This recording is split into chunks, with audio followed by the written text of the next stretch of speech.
Hi everyone, welcome to MindofAK with AK Ray. I am a writing sculptor, sculpting writer, or whatevs. Since I came back to my channel last month with my Happy Boom video, it hit me. I haven't had many projects that have brought on high levels of anxiety, depression, or questioning self-confidence. So I want to change that today. I had a request to finally dive into the world of Minecraft and make a Minecraft spider. Let's see how this goes.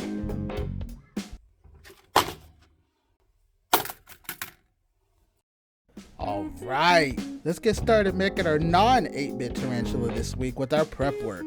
For this week's project, I'll be using aluminum foil, thin floral wire, and standard aluminum wire. He won't need a base as all his legs are going to be fully cured and he'll be able to stand completely on his own. To start, I bulk up 2 balls of aluminum foil. I have one larger one for his full body and torso, and then a smaller one that's going to be for his head. Once I figure out the positioning of both, I decide one of Stickly's descendants had to be sacrificed for the greater good. That being holding both balls of foil in place, long enough for me to cover it fully in Super Sculpting Ultralight, which will serve as this week's base layer.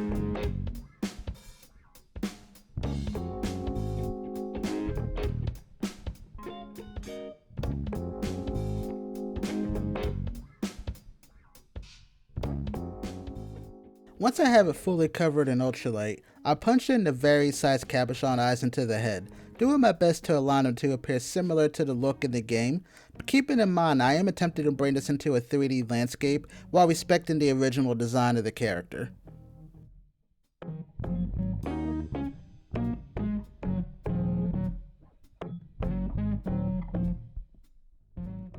Once all the eyes are set, I give our hostile arachnid a mouth or feature fangs to hang from, and once I perform the initial bake and it's cooled down, we do our knock test. Then I come to a life-altering conclusion that I almost risked my life, so I alter that, take a black marker, and I do all the placement for all 8 of his legs, before I take out my handy dandy drill and drill all of the holes in place, which will be filled with aluminum wire momentarily.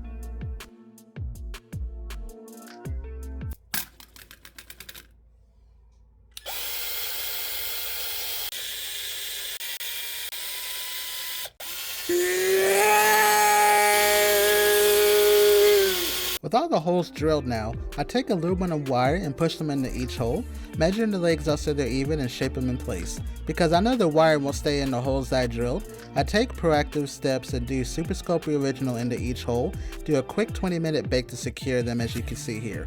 For the paws, I took ultralight and foil, shaped them out as well, and baked them as you can see here.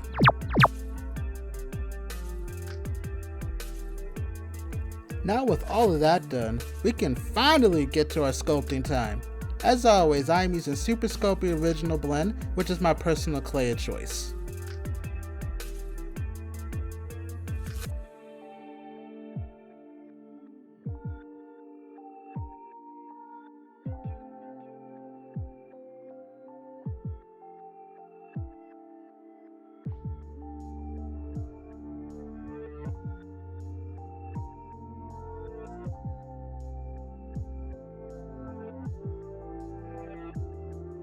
Now that the majority of his body is now covered in clay, I can start the detailing and accenting of him.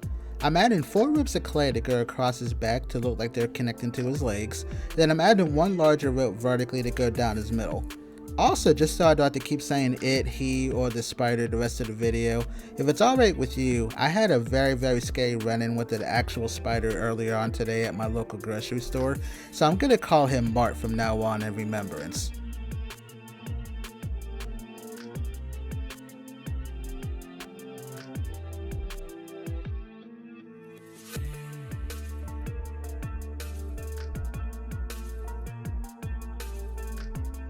Once I have the ropes on Mart's back detailed enough, I take Super Sculpting Primo in black to shape out all 16 of his claws. Then I start to assemble them on his paws, or as biologists call them, tarsus. I then start to detail the legs and paws, wrap everything in clay, and start to blend everything all together.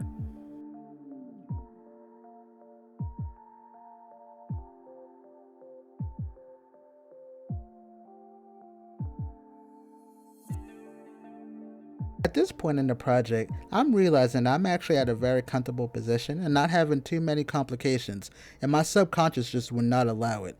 In order to punish me for it, it decided to have me take thin floral wire, cut them in small pieces, and using a pair of tweezers, push them into the bottom of each leg to double as fur. Because 3 hours of potential self-torture and potential injury is worth it for quote-unquote art.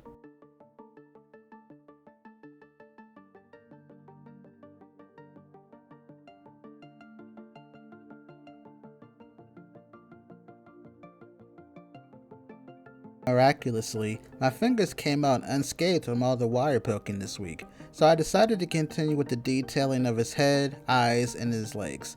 Then I moved on to the bane of my entire existence this week.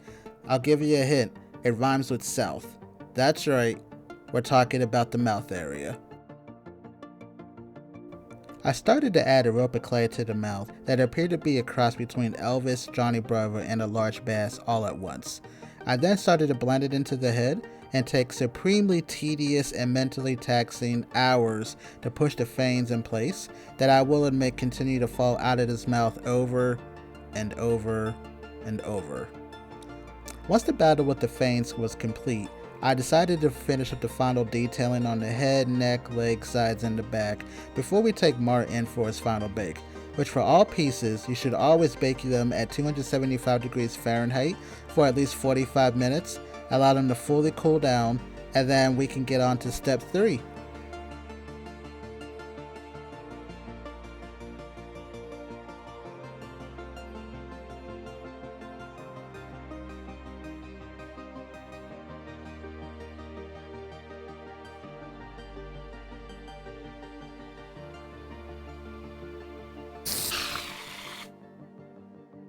Now that Mart is fully baked and cooled down, it's time to paint. This week I'll be using an array of Apple Barrel and Folk Art brand matte acrylics and 2 specialty paints which I'll call out in the video. I start by painting Mart's base Slayer Gray, which I use making a blend of pewter gray, black, and parchment white.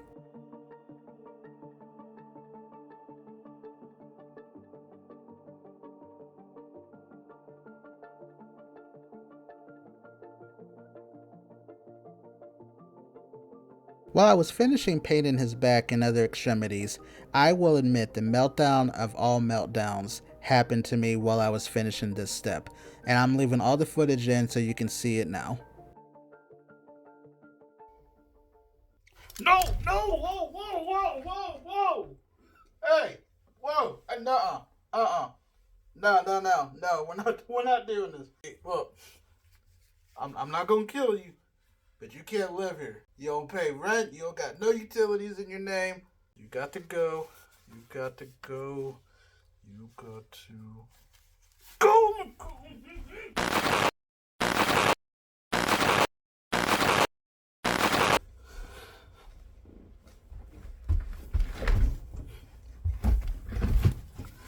I hate spiders.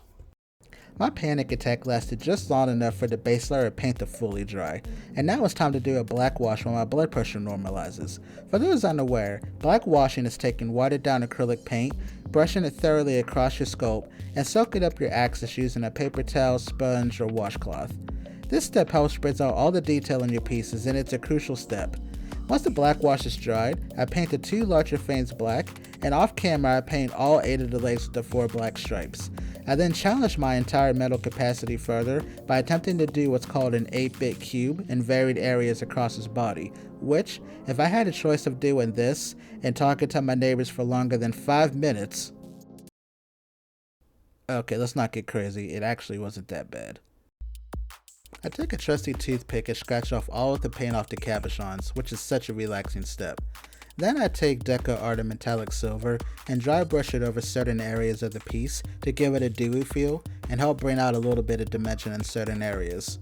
Once I have all my dry brushing complete for this step, the final step this week is to take Folk Art brand Neon Blacklight and Neon Red, and I dab small circles on the sides of the head and top of the head. And then once this is fully dry, Mart's ready for his moment in the spotlight. So let's go ahead and give it to him. Lights, camera, smaction.